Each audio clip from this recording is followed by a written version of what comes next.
Então é isso que essa tela aqui joga na tela, produção.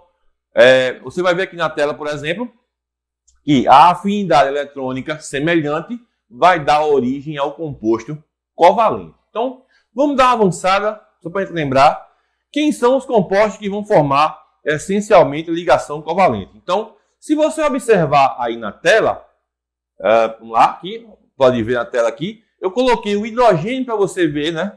Substituindo na aula passada aqui tinha o lítio, né?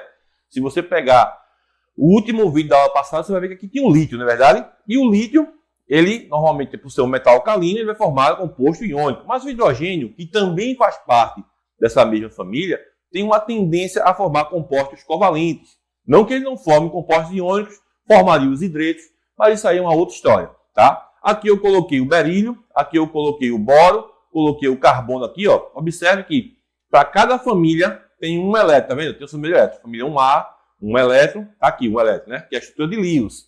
Família 2A, 2 elétrons, tá aqui no berílio, ó, 2 elétrons. Família 3A, 3 elétrons, tá aqui os 3 elétrons no boro, tá vendo, ó? Os 3 elétrons no boro. Família 4A, 4 elétrons, tenho 4 elétrons aqui no elemento carbono, 1, 2, 3, 4. Começando aqui agora na família 5A, você vai ver um nitrogênio, ó, tá vendo? Então no nitrogênio você tem família 5A, 5 elétrons. 1, 2, 3 e aparece aqui ao entorno dele, ó, esse par de elétrons juntinho. Esse é o famoso par de elétrons que a gente chama de par não ligante ou par formador de ligação dativa, tá certo? Então esse par de formador de ligação dativa, ele vai ser usado em outra ligação covalente que é muito comum, tá certo? Mas a gente vai falar dela depois. E aqui você vê o oxigênio ao lado, ó, família 6A, 6 elétrons, 2 elétrons em cima, 2 embaixo, 4, um daqui 5, 6. Tá conseguindo entender? Tá conseguindo perceber a relação que existe entre o número de elétrons que tem na valência do elemento, o número de elétrons que ele tem na sua camada de valência, a sua última camada, que eu boto eles tudinho na estrutura de Lewis, para você ver. Eu vou precisar disso mais na frente um pouquinho. Então, voltando para a tela, vamos completar aqui o flúor. O flúor está com 7 elétrons, 2, 4, 6, com um sozinho aqui, ó, 7.